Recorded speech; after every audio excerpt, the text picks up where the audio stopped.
நல்லா வறுபட்டுருச்சு. நம்ம இது வந்து வேறு பாத்திரத்தில் மாற்றிடலாம். மாற்றிட்டு ஆற விட்டுறலாம். மிக்ஸி ஜார் எடுத்துருக்கேன். இந்த ஆறு அவலை வந்து இதில் சேர்த்துடலாம்.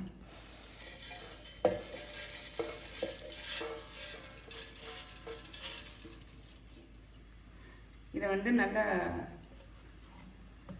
ரவை பதத்துக்கு ஒரு ஓட்டிட்டு வந்துடலாம். நல்லா ஒரு ஓட்டிட்டு வந்துட்டேன் பாருங்கள். ரவை பதத்துக்கு இதில் சேர்த்துக்கலாம். இந்த அவல் ரவையில் கொதிக்கிற தண்ணி இருக்குது பாருங்கள், அதை கொஞ்சம் கொஞ்சமாக ஊற்றி நல்லா புட்டு மாவு பதத்துக்கு கொண்டு வந்துடணும்.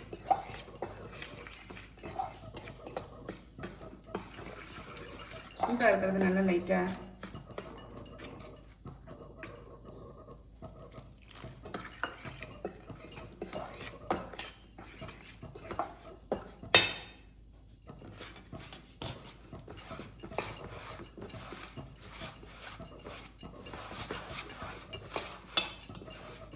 நல்லா பிசிறி விட்ருங்க. அதை நல்லா கலரி விட்டேன் பாருங்கள். பிடிச்சா அப்படி பிடிக்க வரணும். கொஞ்சம் வந்து உருண்டையாக இருக்குது. மிக்ஸி ஜாரில் லேசாக போட்டு ஒரு திருப்பினோம்னா இதாயிரும்.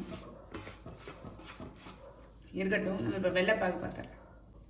மிக்ஸி ஜாரில் ஒரு திருப்பிட்டு வந்துட்டேன் பாருங்கள். நல்லா உதிராக வந்துருச்சு. இப்போ வந்து நம்ம அதை என்ன சொல்கிறது, வெள்ளைப்பாகு பார்த்துடலாம். கரைச்சி வச்சுருக்கிற வெள்ளத்தை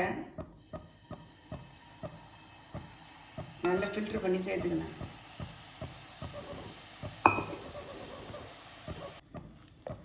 நல்லா கொதித்து தக்காளி பதம்னு சொல்லுவாங்க இல்லையா, அந்த பதம் வரணும்.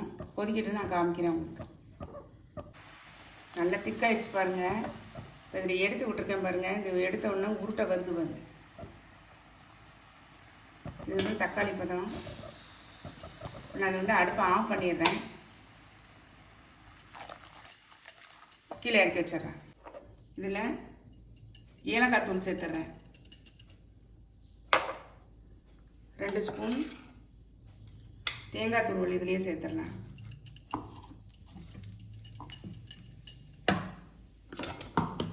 சேர்த்துட்டு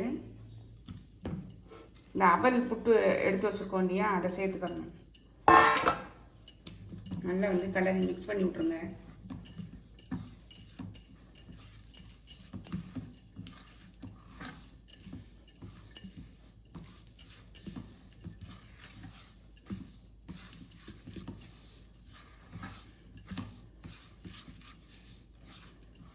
சூப்பராக ரெடி ஆகிடுச்சு பாருங்கள்.